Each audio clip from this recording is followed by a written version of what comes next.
வேடனும் புயலும் ஒரு ஓங்கலும்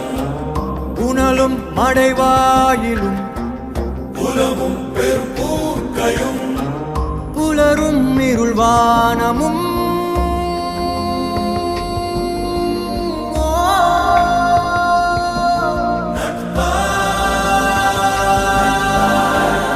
எங்காகிலும் பார்த்தது உண்டோ